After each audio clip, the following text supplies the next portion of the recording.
ابھی جو پوری دنیا میں سب سے زیادہ پھیلنے والا نظریہ ایتھیزم اور الحاد کا ہے،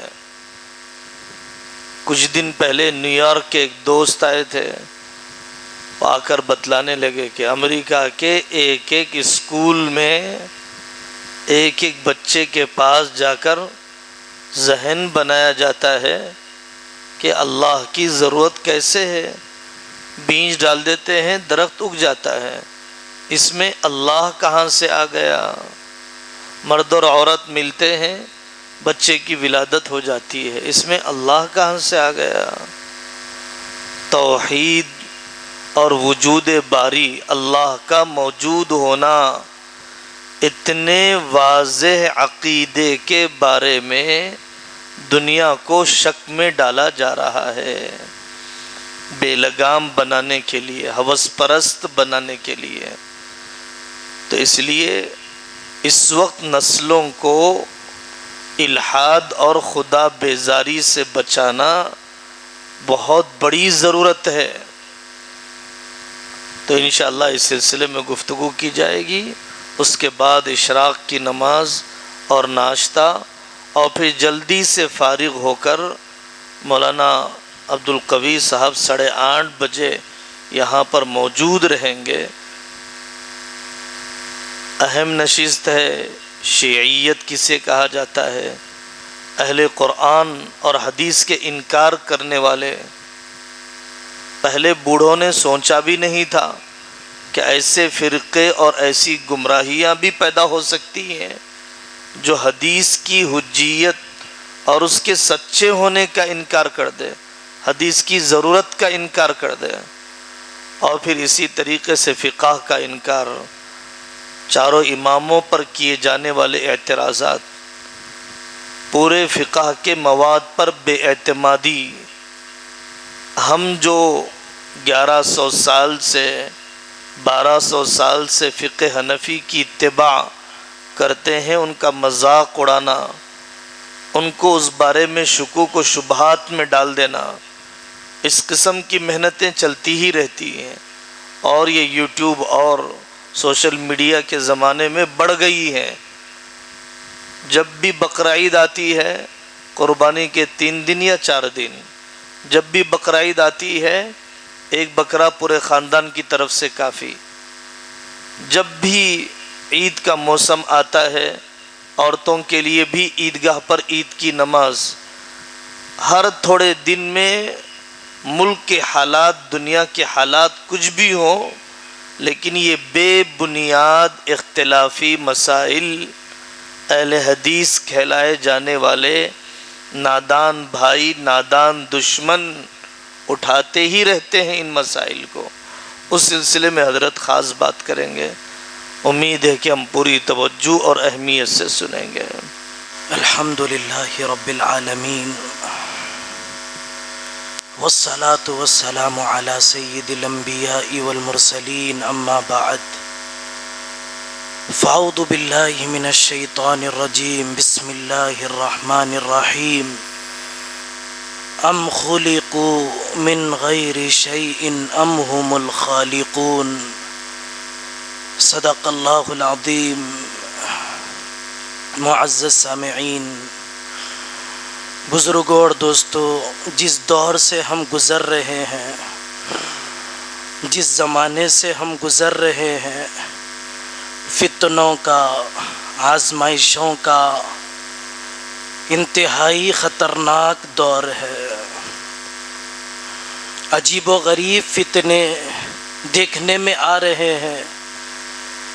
ایمان کیسے ختم کر دیا جائے، عمل کی استقامت کیسے چھین لی جائے، عمل کی روح کو کیسے سلب کر لیا جائے، آدمی بے دین ہو کر کیسے رہ جائے، نہ اس کا خدا رہے نہ اس کا کوئی رسول رہے، اور بھی عجیب و غریب فتنے ہیں جو محسوس بھی نہیں ہوتا ہے، آدمی کا ایمان سلب ہو جاتا ہے، اندازہ بھی نہیں ہوتا ہے، آدمی دائرہ اسلام سے نکل جاتا ہے۔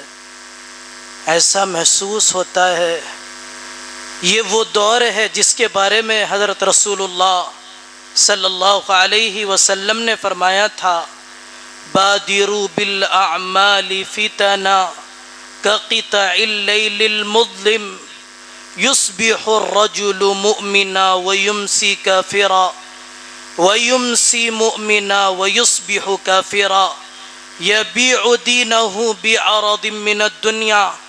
ایسا بھی دور آنے والا ہے کہ آدمی صبح تو ایمان کی حالت میں کرے گا، سورج کے ڈوبتے ڈوبتے کافر ہو جائے گا، اور شام تو ایمان کی حالت میں کرے گا، سورج کے نکلتے نکلتے کفر میں داخل ہو جائے گا۔ ایسا محسوس ہوتا ہے کہ ہم اسی دور سے گزر رہے ہیں۔ فتنے آتے رہیں گے، فتنوں کا مقابلہ کرنا ہے۔ انہی فتنوں میں سے ایک زہریلا فتنہ جو روز بروز بڑھتا جا رہا ہے، الحاد کا فتنہ ہے، ایتھیزم کا فتنہ ہے، دہریت کا فتنہ ہے، منکرین خدا کا فتنہ ہے، جن کی طبیعت آزاد ہوتی ہے، جو مزاج کے اعتبار سے آزادی کو چاہتے ہیں، وہ خدا کا انکار کرتے ہیں، وہ خدا کے پائے جانے کا تصور نہیں کرتے ہیں۔ تو جو الحاد کا فتنہ ہے وہ آزاد مزاج لوگوں میں بڑھتا جا رہا ہے۔ آج ہم اس موقع سے دیکھیں گے کہ الحاد کے سلسلے میں قرآن کیا کہتا ہے، خدا کے موجود ہونے کے سلسلے میں قرآن کس عجیب و غریب انداز میں دلائل پروفز کو پیش کرتا ہے، اور پھر ایک انسان کی عقل وہ کیا دلائل دیتی ہے اس کائنات کے نظام کے، اس کائنات کے عجیب و غریب انداز میں چلنے کو دیکھ کر ہماری عقل کیا کہتی ہے، اور پھر اس واقعات پیش کیے جائیں گے بڑوں کے جو اس زمانے کے نظریات کے پیش کرنے والے ہیں، تھیریز کے پیش کرنے والے ہیں، ان کے مقابلے میں پچھلوں کی ذہنیت، پچھلوں کی مزاج کی پختگی اور ان کی علمی گہرائی زیادہ تھی، وہ لوگ کیا کہتے تھے۔ تیسرے نمبر پر جو نظریے اس زمانے میں سائنس کے دائرے میں پیش کیے جاتے ہیں اور سائنٹیفک دلائل خدا کے نہ ہونے پر دیے جاتے ہیں، ان کو پیش کیا جائے گا، اور ان کا مناسب حل، مناسب رد بھی کیا جائے گا۔ سب سے پہلی بات تو یہ ہے، الحاد ایک گہرا مفہوم رکھتا ہے، الحاد ایک گہرا معنی رکھتا ہے، چونکہ ہماری مجلس کا عنوان تصور وجود خدا، ایگزسٹنس آف گاڈ اور ایتھیزم ہے، تو خدا کے وجود کے مقابل میں الحاد کو ذکر کرنا ہے، تو الحاد کا اب گہرا معنی نہیں، الحاد کا عمیق معنی نہیں، بلکہ منکرین خدا طے کر لیا گیا۔ ملحد ایتھسٹ کو کہا جاتا ہے، الحاد ایتھیزم کو کہا جاتا ہے، اور جو اصطلاحات سائنس والے خدا کے وجود کے لیے استعمال کرتے ہیں، existence of God, existence of God, خدا کے موجود ہونا، خدا کا پایا جانا، تو الحاد کے تو یہ معنی ہوئے۔ دو موضوعات ہیں، ایک تو خدا کا وجود، خدا پایا جاتا ہے، دوسرا رد الحاد۔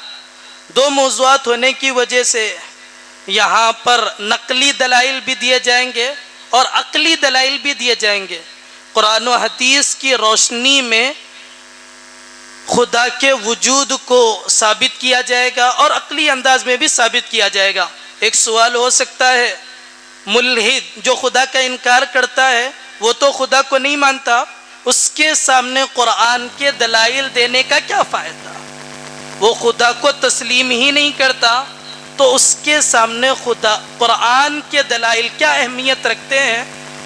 قرآن کے دلائل اس لیے ذکر کیے جا رہے ہیں کہ جو لوگ خدا کو تسلیم کرتے ہیں، قرآن کو تسلیم کرتے ہیں، ان کے ایمان میں پختگی ہو جائے، ان کے عقیدے میں استقلال اور مزید مضبوطی آ جائے، اور پھر جب ان کا مقابلہ کالجز میں اور جب ان کی بیٹھکیں کسی ملحد کے ساتھ ہو جائے تو یہ ملحد کی باتوں کو سن کر اور ڈارون وغیرہ کی تھیریز اور نظریات کو سن کر شک مزاج میں پیدا نہ ہو، قرآن کے دلائل کے ہمارے ذہنوں میں موجود رہنے کی وجہ سے۔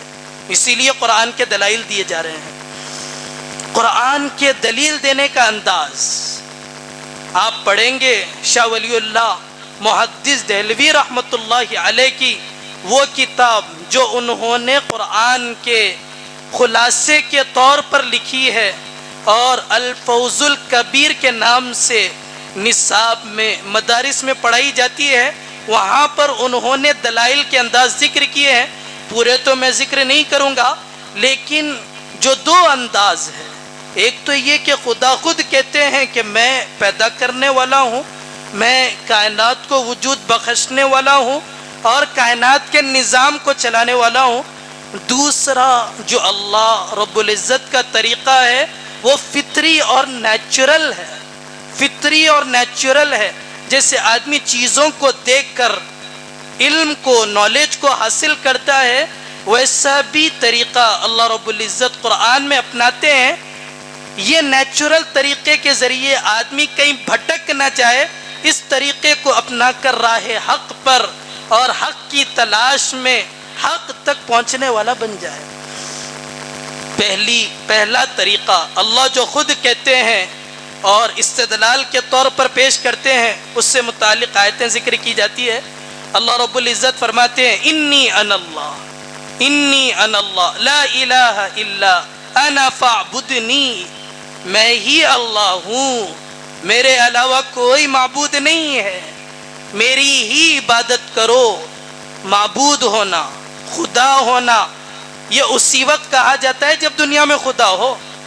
خدا نہ ہو، اللہ اپنے کو معبود کہہ لے، ایسا نہیں ہو سکتا ہے۔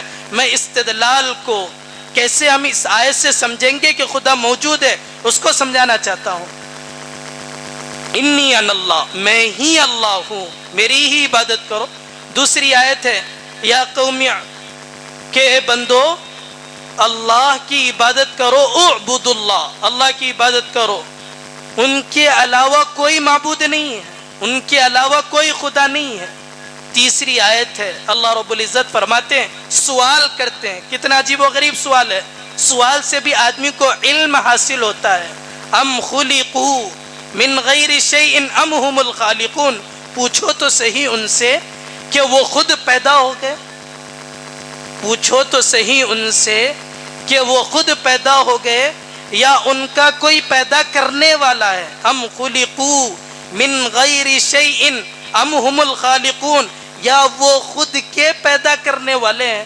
دو چیزیں بھی نہیں ہو سکتی، خود سے پیدا بھی نہیں ہوئے اور خود ہی پیدا کرنے والے بھی نہیں ہیں۔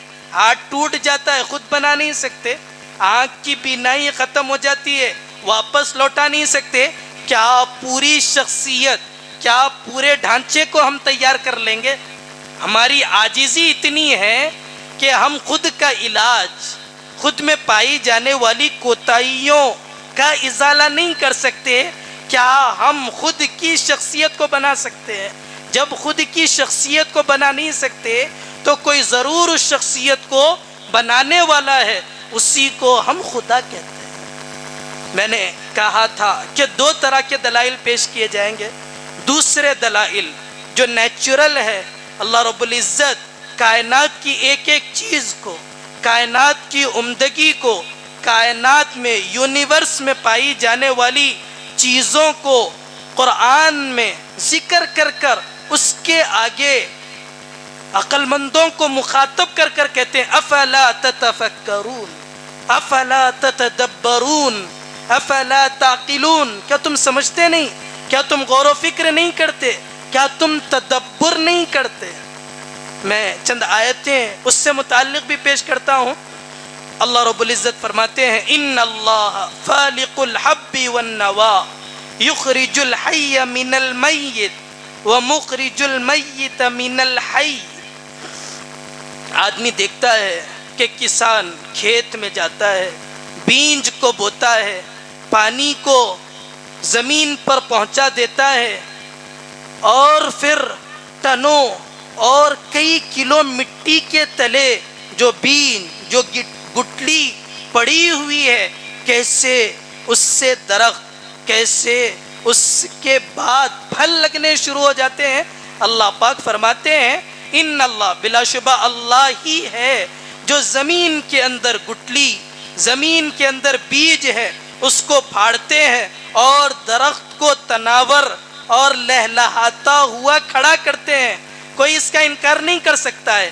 کوئی کسان جا کر مٹی کو ہٹا کر درخت کو نہیں اٹھاتا. ہر آدمی انتظار میں رہتا ہے، اگر وہ مٹی کو ہٹا دے درخت ہی نہیں اگتا. اگر گٹلی کے پیرنے کے بعد مٹی کو وہاں سے ہٹا دیا جائے کوئی درخت ہی تیار نہیں ہوتا. وہ کسان انتظار میں رہتا ہے کوئی ہو جو اس کو پیدا کر دے. کہاں جاتی ہے نگاہ؟ سوائے اللہ کے کہیں نہیں جا سکتی. افرأیتم ما تحرثون اانتم تزرعونہ ام نحن الزارعون.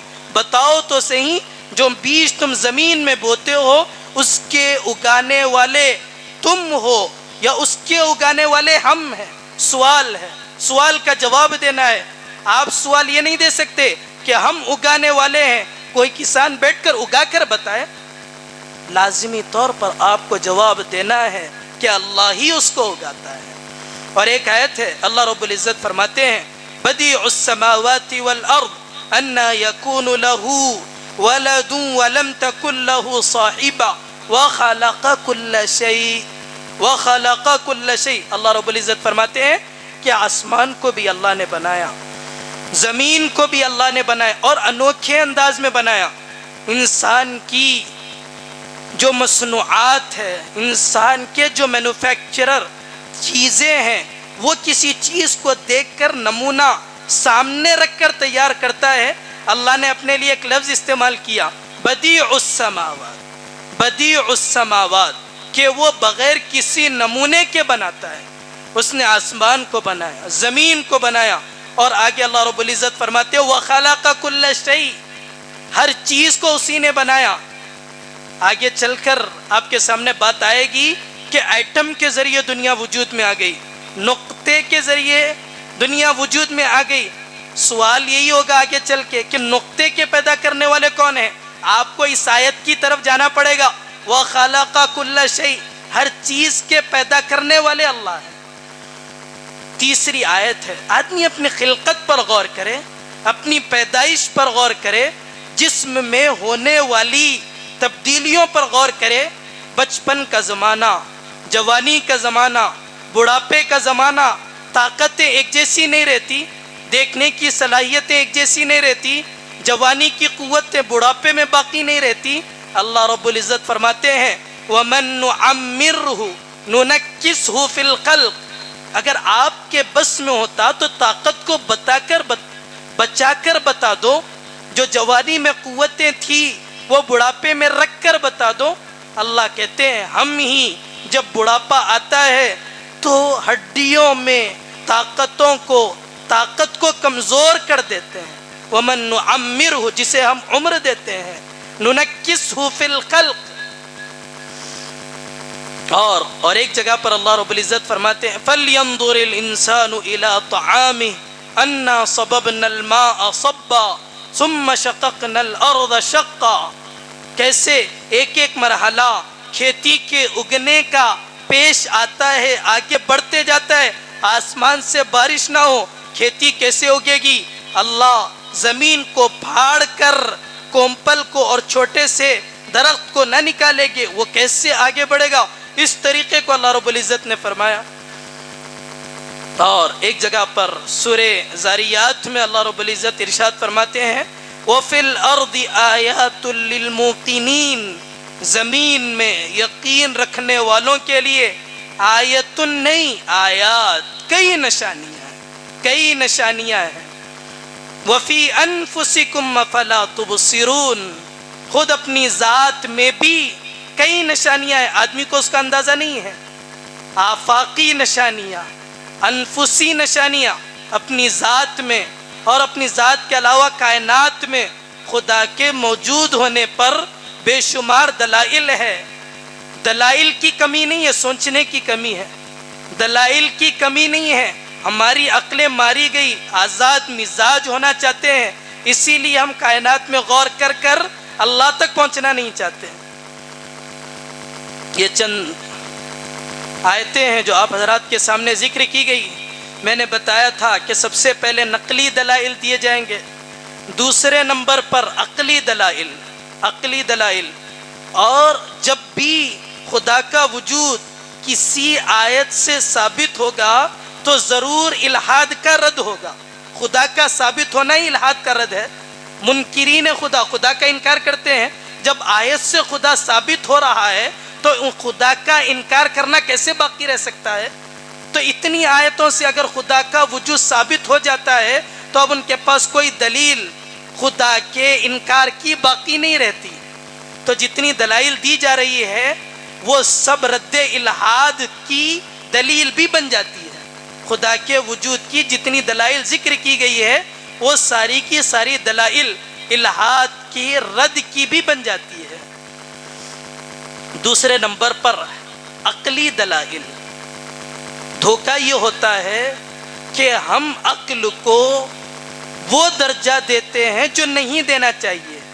ہم عقل کو فیصل مانتے ہیں، ہم عقل کو قاضی مانتے ہیں، عقل کو فیصلہ کرنے والا مانتے ہیں.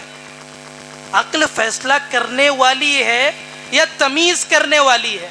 اچھائی اور برائی کے درمیان فرق کرنے والی، پہچان کروانے والی ہے یا فیصلہ کرنے والی ہے؟ آپ فیصلہ کرنے والی سمجھ لیں گے، آپ در در کی ٹھوکریں کھاتے رہیں گے. مسلم الثبوت ملا بہاری کی کتاب ہے. اللہ نے عجیب و غریب ملکہ، فلاسفہ، منطق، فلسفی میں اللہ نے ان کو دیا تھا. انہوں نے مسلم الثبوت میں لکھا ہے کہ حکم صرف اللہ کا ہے، حکم صرف اللہ کا ہے. اس کے بعد وہ لکھتے ہیں کہ اللہ کا حکم ہے اور عقل صرف ممیز ہے، ممیز ہے، تمیز کرنے والی ہے، فیصلہ کرنے والی نہیں ہے. تو اب جتنے لوگ عقلی دلائل دیتے ہیں وہ عقل کو فیصلہ کرنے والی سمجھ کر دیتے ہیں، عقل کو تمیز کرنے والی سمجھ کر نہیں دیتے. دھوکہ ہو جاتا ہے. اگر عقل فیصلہ کرنے والی ہوتی تو کبھی میری عقل غلط نہ کرتی، کبھی میرے عقل کے فیصلے غلط نہ ہوتے. اور مشاہدہ ہے، تجربہ ہے، دن کے 24 فیصلوں میں سے 12 فیصلے غلط ہوتے ہیں. جب عقل غلطی کرتی ہے، کرتی رہتی ہے، کی ہے، کرے گی، تو ہم کیسے عقل کو بنیاد بنائیں گے کسی چیز کے سمجھنے میں؟ تو عقلی دلائل کے سمجھنے سے پہلے یہ بات سمجھنا کہ عقل کا درجہ کیا ہے. حضرت مولانا شاہ صاحب جمال الرحمن صاحب دامت برکاتہم عقل کی مثال، سمجھ کی مثال بڑے موٹے انداز میں اچھی دیا کرتے ہیں. وہ فرماتے ہیں جیسے کہ انسان کے پاس آنکھ ہے، آنکھ کے اندر دیکھنے کی صلاحیت ہے، کوئی بیماری بھی نہیں ہے، ساری چیزیں دیکھ سکتی ہے، لیکن آنکھ دیکھنے میں محتاج ہے، آنکھ کی روشنی دیکھنے میں محتاج ہے ایک دوسری روشنی کے. وہ روشنی نہ ہو بغیر بیماری کے بھی آنکھ دیکھ نہیں سکتی. مثال کے طور پر اندھیرا ہو اور انسان کی آنکھ کھلی ہوئی ہو اور ہر چیز دیکھ سکتی ہو، کوئی بیماری بھی ہو، کوئی بیماری بھی نہ ہو، لیکن وہ کوئی چیز دیکھے گی نہیں. آنکھ کی بیماری نہیں ہے، اس کے باوجود دیکھ نہیں رہی ہے. تو حضرت فرماتے ہیں کہ آنکھ کی روشنی کے ساتھ باہر کی روشنی کی بھی ضرورت ہے. اگر باہر کی روشنی نہیں رہے گی تو آنکھ اپنی روشنی کا کم نہیں دکھائے گی. عقل سمجھ رکھتی ہے، سوچ سکتی ہے، چیزوں کو سمجھ سکتی ہے، لیکن اس عقل کی سمجھ کے ساتھ شریعت کی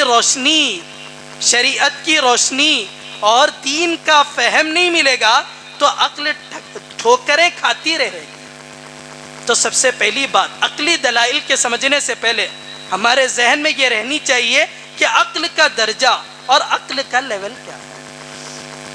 عقلی دلائل میں سب سے پہلی دلیل، ایتھسٹ دنیا میں کتنے ہیں اور خدا کے ماننے والے کتنے ہیں؟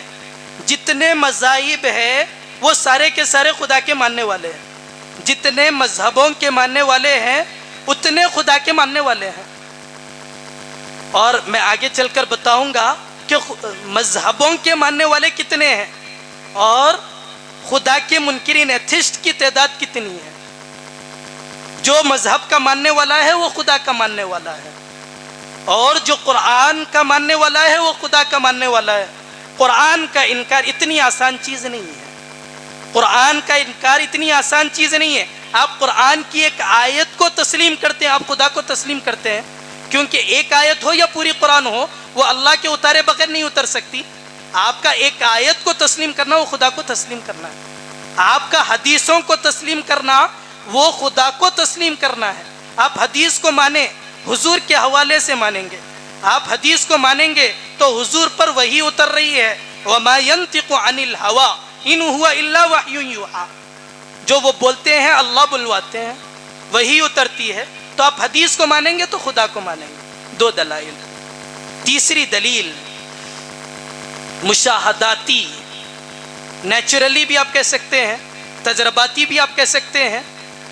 جتنی چیزیں ہم دنیا میں دیکھتے ہیں اور جتنی چیزیں ہمیں دنیا میں نظر آتی ہیں اس کے بارے میں ہم کیا کہتے ہیں؟ بغیر بنائے کہ وہ بن گئی۔ آپ کے پاس موبائل ہے، آپ کے پاس دنیا کی جتنی چیزیں آپ استعمال کر رہے ہیں ان کے بارے میں آپ کیا کہیں گے؟ ضرور یہ کہیں گے کہ کوئی اس کا مینوفیکچرر ہے، کوئی اس کا بنانے والا ہے۔ تو یہاں سے یہ اصول، یہ ضابطہ نکلتا ہے کہ ہر موجود کے لیے موجد کا ہونا ضروری ہے۔ ہر پائی جانے والی چیز کے لیے اس چیز کو بنانے والے، اس چیز کو موجود کرنے والے کا ہونا ضروری ہے۔ اب یہ دلائل، یہ جو دلیل ہے، آپ کائنات کی جتنی چیزیں ہیں ان ساری چیزوں پر منطبق کرتے چلے جائیں، کرتے چلے جائیں، آپ نتیجے میں یہاں تک پہنچیں گے کہ کائنات کی جتنی چیزیں ہیں ان ساری چیزوں کا کوئی نہ کوئی پیدا کرنے والا ہے۔ اگر آپ یہ کہیں گے کہ اس کا پیدا کرنے والا نہیں ہے تو آپ سے سوال ہوگا کہ یہ کیسے آ گئی؟ جب آپ کے ہاتھ کی چیز، آپ کے جسم پر پائے جانے والی چیز بغیر پیدا کرنے والے کے نہیں آ سکتی تو کائنات کی یہ چیز کیسے آ گئی؟ تو خلاصہ یہ ہے، ہر موجود کے لیے موجد کا ہونا ضروری ہے، ہر موجود کے لیے موجد کا ہونا ضروری ہے۔ ایک واقعہ، حضرت امام ابو حنیفہ رحمۃ اللہ علیہ کا زمانہ تھا۔ دہریت، الحاد کوئی نیا فتنہ نہیں ہے، اس زمانے میں بھی لوگ خدا کا انکار کرتے تھے۔ مجلس میں وہ شخص جو خدا کا انکار کرتا تھا بیٹھا ہوا تھا، بڑا واویلا کر رہا تھا، شور و پکار کر رہا تھا کہ کوئی میرے دلائل کو باطل نہیں کر سکتا ہے، کوئی مجھے خدا کے ہونے کو میرے سامنے ثابت نہیں کر سکتا ہے۔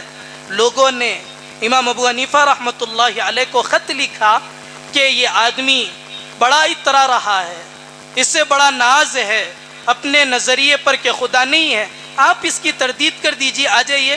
امام ابو حنیفہ رحمۃ اللہ علیہ نہر کے اس پار رہتے تھے اور یہ دہریہ نہر کے اس پار رہتا تھا۔ وقت طے ہو گیا کہ فلاں وقت مناظرہ ہوگا، امام ابو حنیفہ رحمۃ اللہ علیہ کو فلاں وقت پر پہنچنا ہے۔ حضرت نے کہہ دیا ٹھیک ہے پہنچ جائیں گے۔ وقت آ گیا، امام ابو حنیفہ رحمۃ اللہ علیہ پہنچے نہیں، تاخیر ہوتی گئی، کافی تاخیر سے پہنچے۔ اب یہ یہاں پر واویلا کر رہا ہے، میں نے پہلے ہی کہا تھا کوئی میرے دعوے کو، کوئی میرے نظریے کو رد نہیں کر سکتا، تم لوگ ہار گئے، میں جیت گیا۔ ابو حنیفہ رحمۃ اللہ علیہ تاخیر سے پہنچے۔ پہنچنے کے بعد اس آدمی نے کہا کہ تاخیر کیوں ہو گئی؟ امام ابو حنیفہ رحمۃ اللہ علیہ نے کہا کہ میں نہر کے اس پار رہتا ہوں، نہر کے کنارے پر پہنچا تھا، کوئی کشتی آ نہیں رہی تھی جس میں سوار ہو کر آؤں۔ میں نے دیکھا کہ اچانک نہر سے لکڑیاں نکلتی ہے، آپس میں جڑتی چلی جاتی ہے، کیلیں اس میں اپنی جگہ پر لگتی چلی جاتی ہے، اور وہ کشتی کنارے پر آ جاتی ہے، میں بیٹھ کر اس کے بعد آپ کے پاس آیا ہوں۔ وہ آدمی ہنسنے لگا، مسکرانے لگا اور کہنے لگا اس آدمی کو میرے مناظرے کے لیے تم لائے ہو، یہ کیا کہتا ہے؟ ابو حنیفہ رحمۃ اللہ علیہ مسکرا کر کہنے لگے کہ میں جیت گیا۔ ابو حنیفہ رحمۃ اللہ علیہ مسکرا کر کہنے لگے کہ میں جیت گیا۔ اس کے بعد کہنے لگے کہ جب ایک کشتی بغیر بنانے والے کے خود بخود نہیں بن سکتی ہے تو یہ ساری کائنات بغیر بنانے والے کے کیسے بن سکتی ہے؟ بس مناظرہ ختم۔ تو ہر چیز جو دنیا میں پائی جائے گی اس کے لیے بنانے والے کا ہونا ضروری ہے۔ اس کو ہم یوں بھی سمجھ سکتے ہیں، ہر حدیث کے لیے جو ہماری عقائد کی کتابیں ہیں اس میں جو اصطلاح استعمال کی جاتی ہے، ہر حدیث کے لیے محدث کا ہونا ضروری ہے۔ جو چیز کل نہیں تھی اب آ گئی، جو چیز اب نہیں تھی تھوڑی دیر کے بعد آ گئی۔ کیسے آ گئی؟ نہیں تھی آ گئی، خود سے آ نہیں سکتی ہے۔ کوئی لانے والا ہے تو وہ لانے والا کون ہے؟ خود سے پائی نہیں جا سکتی ہے، اس کو باہر لانے کی ضرورت ہے، تو باہر لانے والا کون ہے؟ تو خدا کے علاوہ کوئی نہیں ہو سکتا ہے۔ یہاں پر ایک سوال ہوتا ہے اور عموماً سوال اٹھایا بھی جاتا ہے ایتھسٹ کی جانب سے، ہر موجود کے لیے موجد کا ہونا ضروری ہے؟ ہر پائی جانے والی چیز کے لیے کسی پیدا کرنے والے کا ہونا ضروری ہے؟ تو اللہ بھی پائے جاتے ہیں، ان کا پیدا کرنے والا کون ہے؟ یہ سوال عموماً اٹھایا جاتا ہے۔ اس کا جواب، اگر آپ یہ مانتے ہیں کہ ہر چیز پائی جاتی ہے اور جو چیز پائی جاتی ہے اس کے لیے پیدا کرنے والا اور اس کو وجود میں لانے والے کی ضرورت ہے، آپ یہ مانتے چلے جائیں، اگر کسی مقام پر آپ نہیں رکیں گے جس کو آپ یہ نہیں مانیں گے کہ وہ خود بخود آ گئی، خود بخود پیدا ہو گئی، وہاں پر آپ نہیں رکیں گے تو آپ دنیا کو دیکھ ہی نہیں سکتے۔ دنیا کو دیکھ ہی نہیں، مثال جیسے کہ یہ چیز چاند سورج وغیرہ پائے جا سکتے، ہم سوال کریں کہ چاند کا پیدا کرنے والا، آپ فلاں بولے، آپ فلاں بولے، آپ فلاں بولے۔ اگر آپ خدا کے بارے میں بھی یہی سوال کریں گے کہ ان کا پیدا کرنے والا کون ہے تو یہ سلسلہ کہاں تک جائے گا؟ جس کے بارے میں بھی آپ یہ کہیں گے کہ فلاں پیدا کرنے والا ہے تو اس کے بارے میں یہ سوال ہوگا کہ اس کا پیدا کرنے والا کون ہے؟ تو یہ سلسلہ اتنی دور تک چلے گا اور جا کر کہیں پر نہیں رکے گا۔ جب کہیں پر نہیں رکے گا تو دنیا کیسے پائی جائے گی؟ کہیں پر آپ کو رکنا ہے تاکہ آپ اس بات کو جس کو آپ دیکھ رہے ہیں وہ ثابت ہو جائے کہ دنیا پائی جاتی ہے۔ کہیں پر آپ کو رکنا ہے، جہاں پر آپ رکیں گے وہی خدا ہے، جہاں پر آپ رکیں گے وہی خدا ہے، وہی خدا ہے۔ تو یہ دو دلائل آپ حضرات کے سامنے ذکر کیے گئے۔ عجیب بات ہے، عجیب بات ہے۔ آپ دیکھیں گے قرآن کی جو آیتیں حضور پر اتر رہی تھی مکی دور میں، مدنی دور میں، ان میں اکثر آیتیں وہ ہے جو خدا کے وجود کو نہیں بلکہ شرک کے بطلان کے لیے اتر رہی تھی۔ اکثر آیتیں وہ ہے جو اسی لیے اتر رہی تھی کہ لوگوں کے اندر جو شرک پایا جاتا ہے، ایک سے زیادہ معبودوں کا جو خیال ہے وہ ختم ہو جائے اور یہ بات ذہن میں بیٹھ جائے کہ خدا ایک ہے۔ تو مکہ کے دور میں جو لوگ تھے وہ بھی خدا کے ماننے والے تھے، مجبوری ان کی یہ تھی کہ ایک نہیں زیادہ کو مانتے تھے۔ تو قرآن کی جو آیتیں اتر رہی تھی وہ خدا کے وجود کو بتلانے کے لیے نہیں بلکہ شرک کو باطل کرنے کے لیے تھی۔ تو وہ آیتیں کیا بتا رہی ہے کہ خدا موجود ہے، شرک نہ کرو۔ مسامرہ ابن حمام رحمۃ اللہ علیہ کی عقائد کی کتاب ہے، کافی معتبر مانی جاتی ہے۔ انہوں نے جہاں پر خدا کے وجود کو ذکر کیا وہاں پر وجود کے چند دلائل دینے کے بعد وہ لکھتے ہیں وَلِذَا كَانَ الْمَسْمُوعُ مِنَ الْأَنْبِيَاءِ دَعْوَةُ الْخَلْقِ إِلَى التَّوْحِيدِ شَهَادَةِ أَنْ لَا إِلَهَ إِلَّا اللَّهُ دُونَ أَنْ يَشْهَدُوا أَنَّ لِلْخَلْقِ إِلَٰهًا۔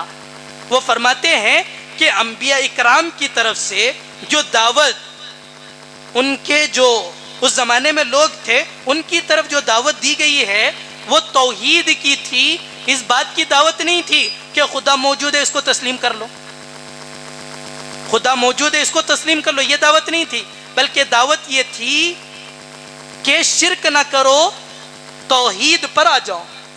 یہ بھی ایک دلیل ہے۔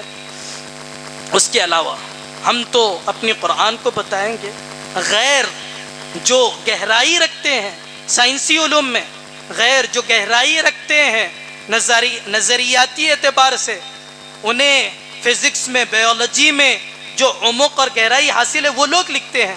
ولیم اسپیلے کی ایک مشہور تھیوری ہے، نظریہ ہے، واچ میکر اینالوجی۔ وہ اس میں لکھتا ہے کہ ایک گھڑی ساز، گھڑی کا بنانے والا گھڑی کو بناتا ہے، ٹیلیسکوپ کا بنانے والا ٹیلیسکوپ کو بناتا ہے، اور اس کے بعد وہ لکھتا ہے کہ آنکھ کا بنانے والا اور انسان کا بنانے والا کیسے نہیں ہو سکتا ہے، جبکہ گھڑی اتنی زیادہ پیچیدہ نہیں ہے جتنا انسان کے جسم کا نظام ہے، ٹیلیسکوپ بنانے میں اتنا زیادہ پیچیدہ نہیں ہے جتنا کہ انسان کا نظام ہے۔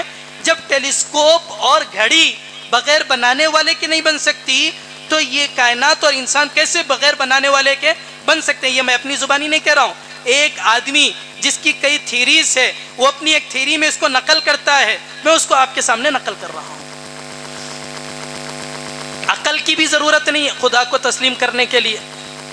گاؤں کے رہنے والے جنہیں کوئی سائنس کا علم نہیں ہے، کوئی فزکس و بایولوجی کا علم نہیں ہے، انہوں نے خدا کو تسلیم کیا ہے کائنات میں غور کر کر۔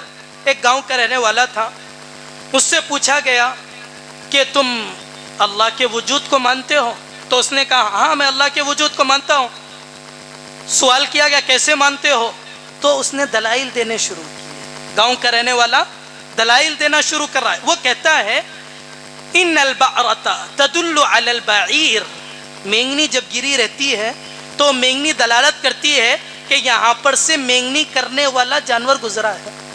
اور وہ آگے فرماتا ہے وَإِنَّ أَثَرَ الْقَدَمِ يَدُلُّ عَلَى الْمَسِيرِ، قدم کے اثرات، پاؤں کے نشانات وہ دلالت کرتے ہیں کہ یہاں سے کوئی گزرا ہے۔ آگے وہ فرماتا ہے کہ وہ آسمان جو برجوں والا ہے، وہ زمین جو تہ بتہ ہے، اور وہ سمندر جو موجیں مارتے رہتے ہیں، کیا وہ کسی چیز پر دلالت نہیں کرتے؟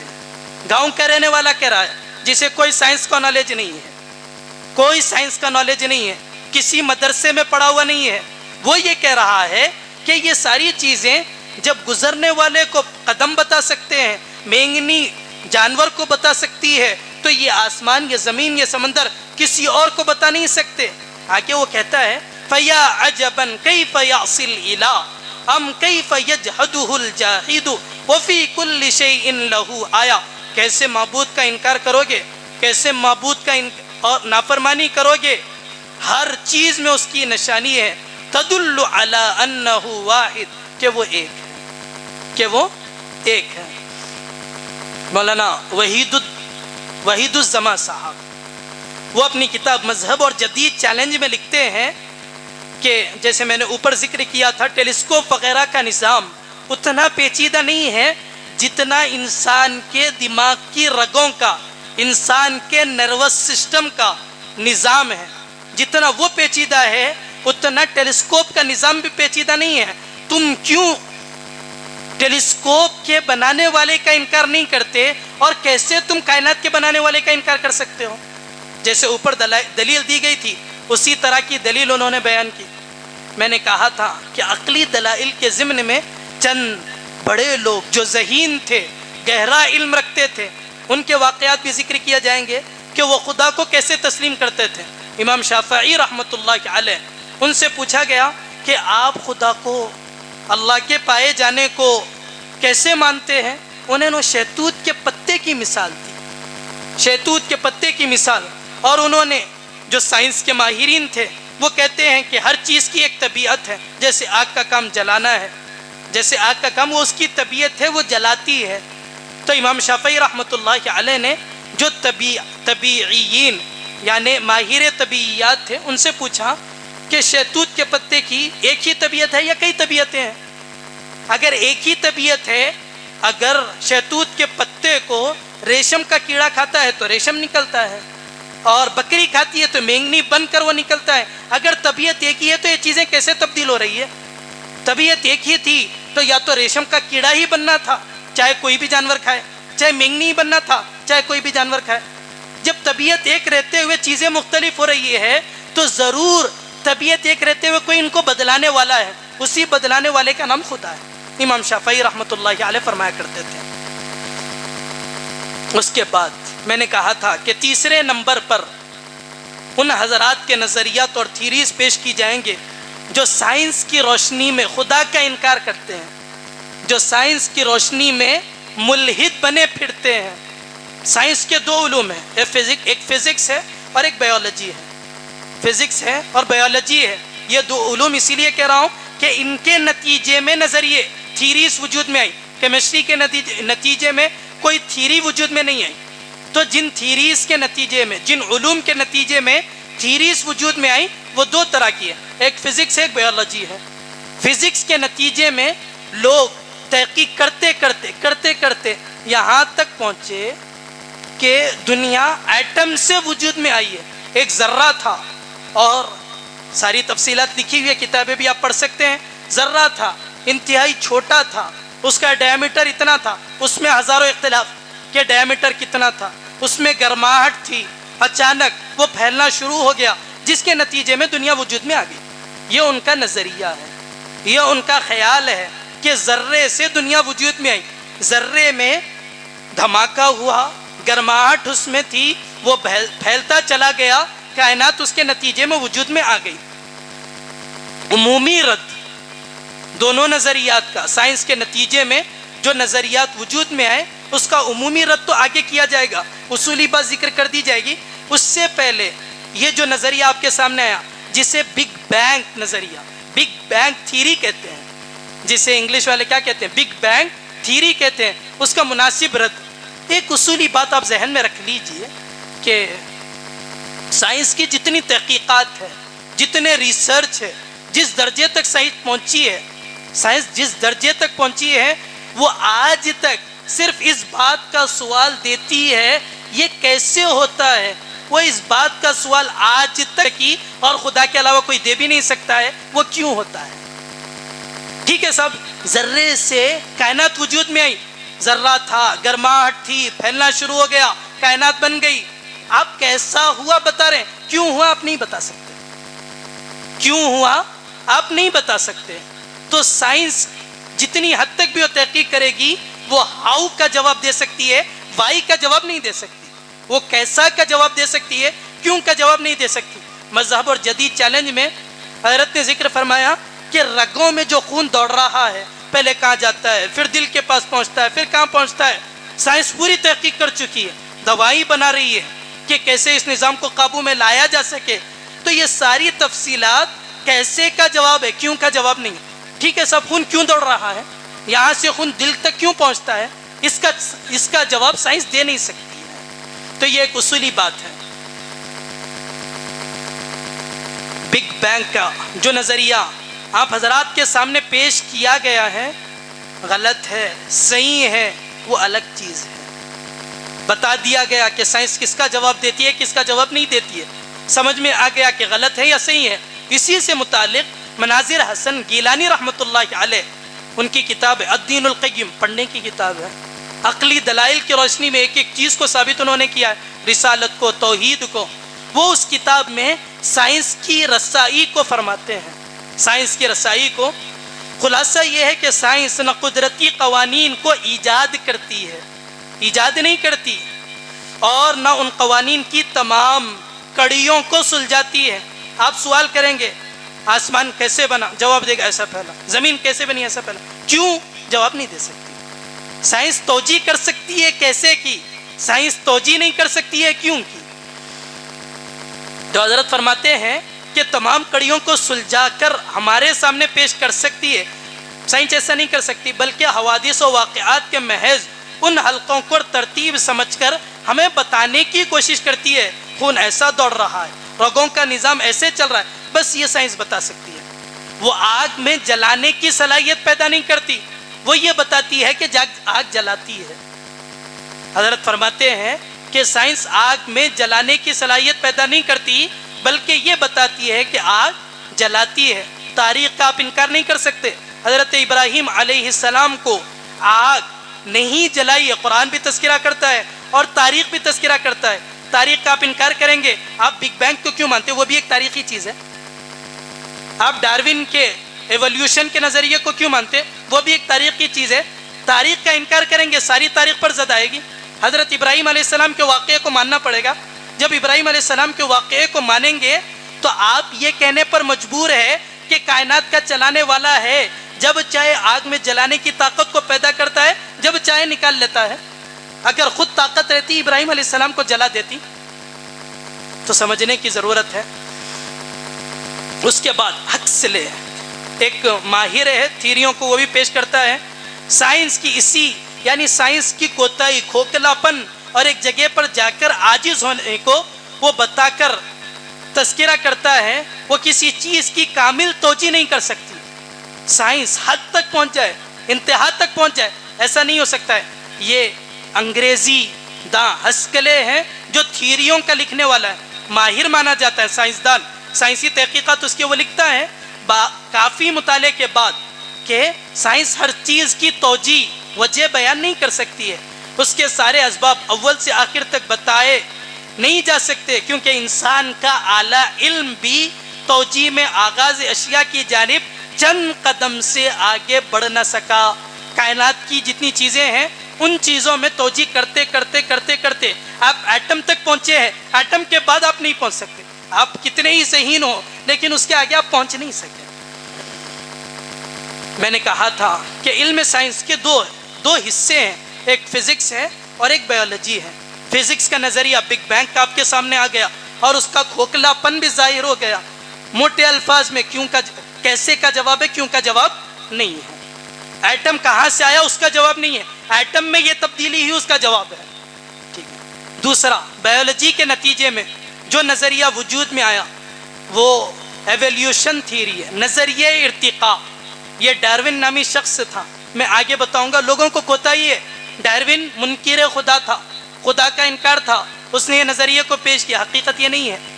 اس کی بایوگرافی میں کچھ اور لکھا ہوا ہے اور اس کا نظریہ کچھ اور ہے.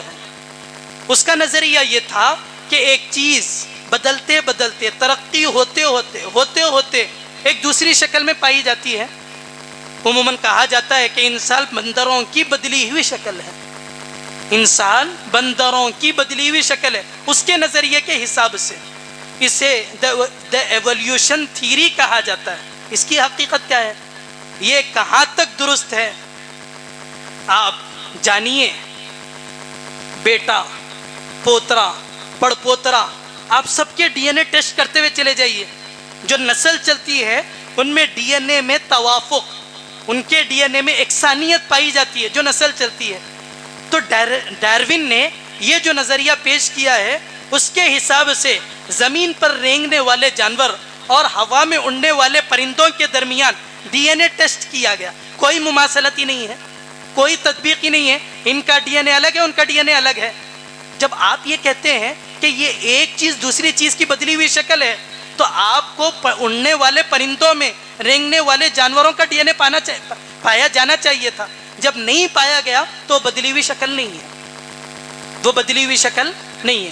دوسری بات, ڈاروین کا یہ جو نظریہ ہے وہ نظریہ صرف کائنات کی موجودہ جو زمین پر رہنے والی چیزیں ہیں, حیاتیات جن کے اندر زندگی ہے, اس سے متعلق تو ہے, لیکن کائنات سے اوپر, زمین سے اوپر جو چیزیں ہیں, آسمان ہے, کہکشاں ہے, سورج ہے, چاند, اس کے سلسلے میں کوئی گفتگو نہیں ہے. تو نظریہ ادھورا ہے. وہ کیسے موجد اور وہ کیسے کائنات کو بنانے والا بن سکتا ہے؟ اور آپ غور کریں گے تو یہ نظریہ کائنات میں تبدیلیاں کیسی ہوئی وہ بتاتا ہے, خدا کا انکار نہیں کرتا. کائنات میں تبدیلیاں کیسی ہوئی وہ بتاتا ہے, خدا کا انکار نہیں کرتا.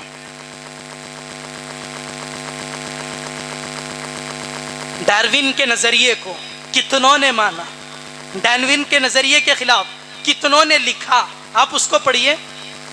میں نے ابھی ایک سائنسدان کا نام, ماہرین طبیعیات کا نام ذکر کیا تھا اس کے لیے. وہ کہتا ہے جو دلائل ارتقاء کے لیے دیے جاتے ہیں, نظریہ ارتقاء کے لیے, ایولیوشن کے لیے دیے جاتے ہیں, ان سے یہ بات قطعاً ثابت نہیں ہوتی نباتات یا حیوانات کی کوئی نوع کبھی طبعی انتخاب سے پیدا ہوئی ہو، یہ ثابت نہیں ہوتی. جو ثابت ہوتا وہ آپ کے سامنے ذکر کر دیا گیا. یہ قابل غور بات. ڈارون منکر خدا تھا یا خدا کو ماننے والا تھا؟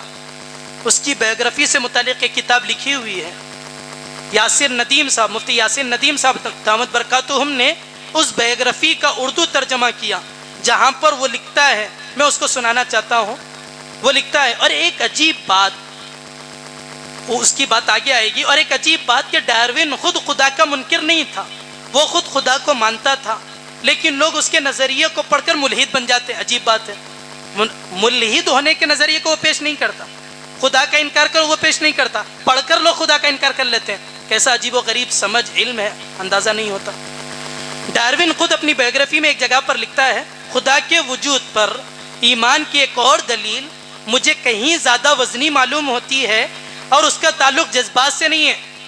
بھائی والدین رٹا دیے میرے کو بچپن میں، وہی خیال میرا چلا آ رہا، کیا سائنس کہتی ہے، کیا سائنٹیفک نالج ہے، مجھے نہیں معلوم. والد بولے تھے خدا موجود ہے، میں اسی کو مانتا ہوں. ڈارون کہتا ہے یہ جذباتی چیز ہے، یہ جذباتی چیز ہے، میں کچھ بھی نہیں سنتا صاحب، حضور ہے حضور ہے. یہ جذبات کی بنیاد پر آدمی کہتا ہے. تو وہ کہتا ہے اس کا تعلق جذبات سے نہیں ہے. میں جو دلیل دینا چاہ رہا ہوں، ڈارون کہتا ہے عقل سے ہے. یہ تصور کرنا محال بلکہ ناممکن ہے. یہ انتہائی زبردست کائنات اور یہ انسان کے جس کے پاس دور دراز ماضی اور مستقبل میں نظر ڈالنے کی صلاحیت پائی جاتی ہے، محض ایک اندھے اتفاق اور ضرورت کی پیداوار ہو. محض ایک اندھے اتفاق اور ضرورت کی پیداوار ہو، ایسا نہیں ہے. اس زاویے سے غور کرتے ہوئے میں خود کو مجبور پاتا ہوں اس اولین سبب تخلیق میں ایک انسانی ذہن سے کسی درجے مماثلت رکھنے والی، انسانی ذہن بھی چیزوں کو پیدا کرتا ہے اور اللہ بھی چیزوں کو پیدا کرتا ہے.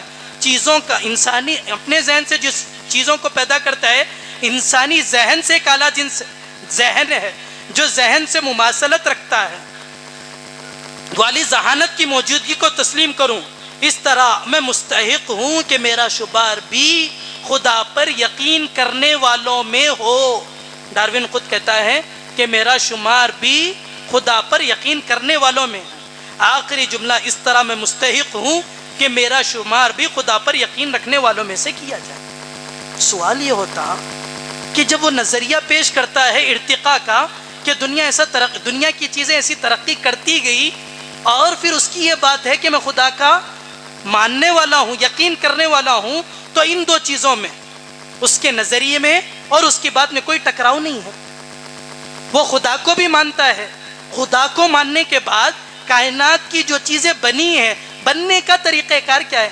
اسی کو مفتی طارق مسعود صاحب ایک جگہ پر فرماتے ہیں کہ ڈارون خدا کا منکر نہیں تھا، بلکہ وہ یہ کہتا تھا کہ خدا، دنیا میں جتنی چیزیں پائی جاتی ہے، اگر میں کسی چیز کو، کسی نظریے کو پیش کروں تو یہ کہتا کہ ارتقائی طور پر ان میں تبدیلی ہوتی گئی. اس سے یہ ثابت نہیں ہوتا کہ خدا موجود نہیں ہے. میری عقل یہ کہتی ہے کہ دنیا کی چیزیں جو بنتی گئی اس کا طریقہ کار یہ ہے. تو سائنس کے جو دو علوم تھے، فزکس اور بایولوجی، دونوں کے جو نظریات، دونوں کے سلسلے میں، دونوں علوم سے جو نظریات وجود میں آئے، بگ بینگ کا نظریہ اور نظریہ ارتقاء، دونوں کو ذکر کیا گیا، دونوں کے دلائل بیان کیے گئے. کھوکھلا پن بھی آپ کے سامنے آ چکا ہے.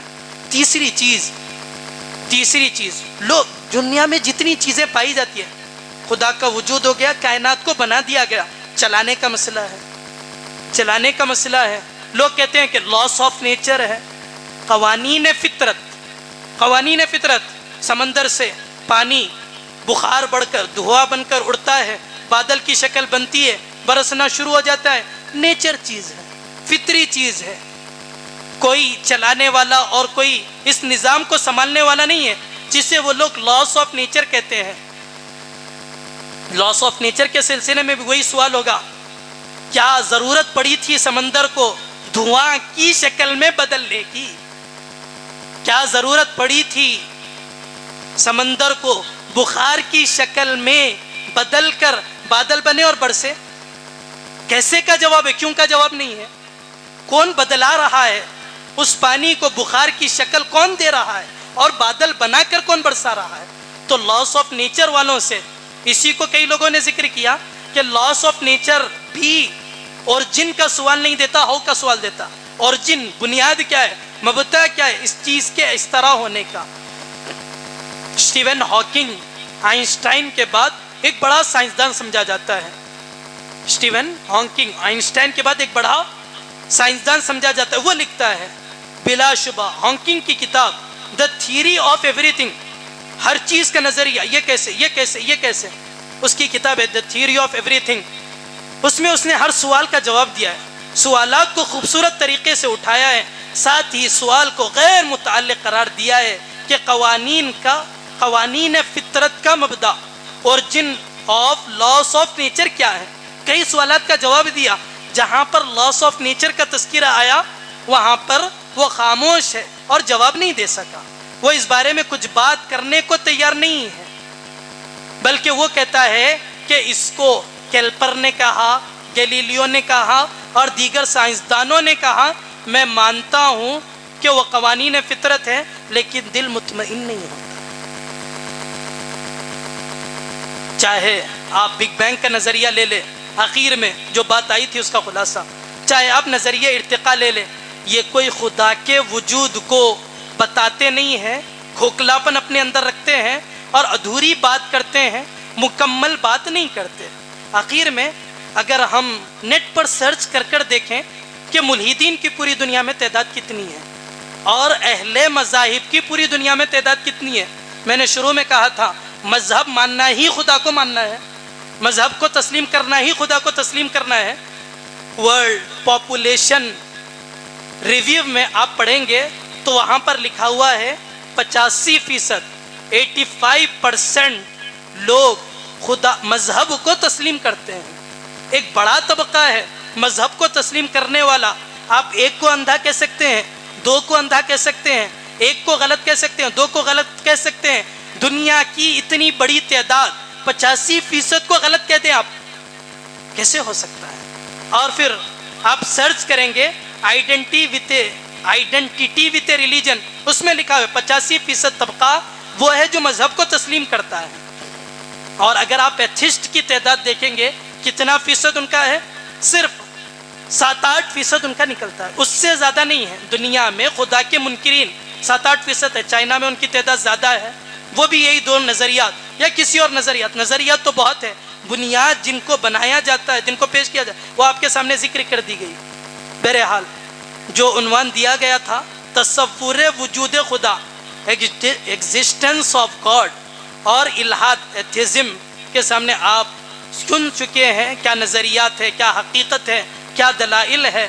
اللہ رب العزت سے دعا ہے کہ اللہ صحیح علم و فہم ہم سب کو نصیب فرمائے. جمال الوجود بذكر الإله وتصفو الحياة بنور هداه.